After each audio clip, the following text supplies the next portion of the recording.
जय श्री राम। जय श्री राम। जय जय श्री राम। जय जय श्री राम।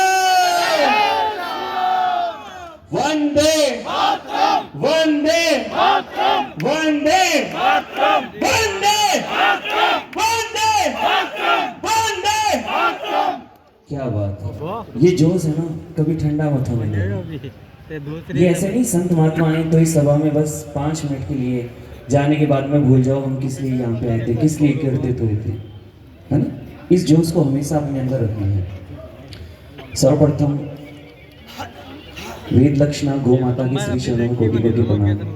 परम पूज्य गुरुदेव महावीर जति जी महाराज के चरणों में कोटि कोटि प्रणाम। दिनेश गिरी जी महाराज के चरणों में कोटि कोटि प्रणाम। मंच पर आसीन समस्त संतों के श्री चरणों में दंडवत प्रणाम। आप सभी पधारे, आप सभी को जय गौ माता। ओम नमो नारायण। ओम नमो नारायण। यात्रा के संदर्भ में आप सभी को संत महात्माओं ने सभी ने बता दिया यात्रा किस लिए निकाली जा रही है, कब से निकाली जा रही है, यात्रा का उद्देश्य क्या है। और संतों ने जो आपको आदेश दिया है, क्योंकि सिखावटी वो धरा है जहाँ पे भक्तों से निवेदन करने की आवश्यकता नहीं पड़ती, यहाँ पे आदेश देने की दरकार होती है कि संतों का आदेश है तो यहाँ पे भक्त उस आदेश की पालना करते हैं। आज दिल बड़ा खुश हुआ कि माता शक्ति को इतने बड़े रूप में देख के, और आज महाराज श्री इस यात्रा में जयपुर से हमारी माता श्री भी पधारे हैं। इस दुआ कभी खाली नहीं जाती, माँ की दुआ कभी खाली नहीं जाती, और ये बात तो भगवान से भी टाली नहीं जाती।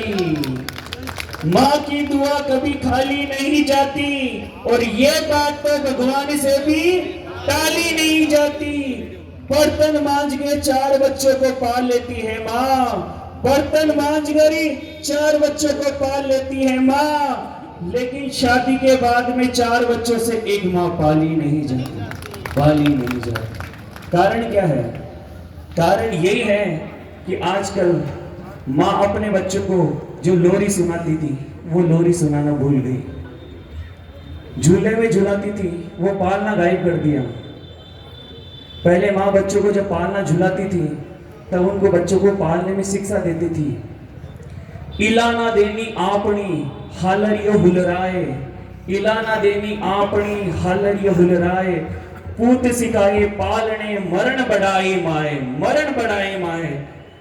बच्चे को बचपन में ही सिखा दिया जाता था माँ के द्वारा कि ये तेरी माँ है, इसको कभी तू बिकने मत देना, इसके कभी टुकड़े मत करने देना। लेकिन आज हम कर क्या रहे हैं? इस भारत के, अखंड भारत के हमने कितने टुकड़े कर दिए। इसका कारण क्या है? कभी इस पे जाओगे, विचार तो करो।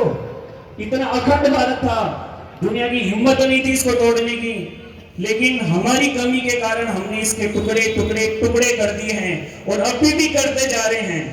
कारण क्या है? जातिवाद।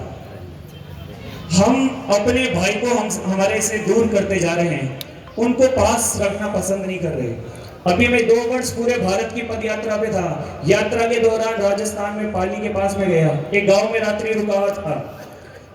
रात को गांव वाले सभी मिलने आते थे, चर्चा चल रही थी। उन्होंने कहा महाराज हमारे गांव में कोई भी कार्यक्रम होता था तो वहां पे एक दलित समाज का बंदा, तो हम सब यहाँ पे एकजुट रहते थे और उनके लिए अलग से बोरी बिछाते थे, और उन व्यक्ति विशेष को हम वहां बिठाते थे।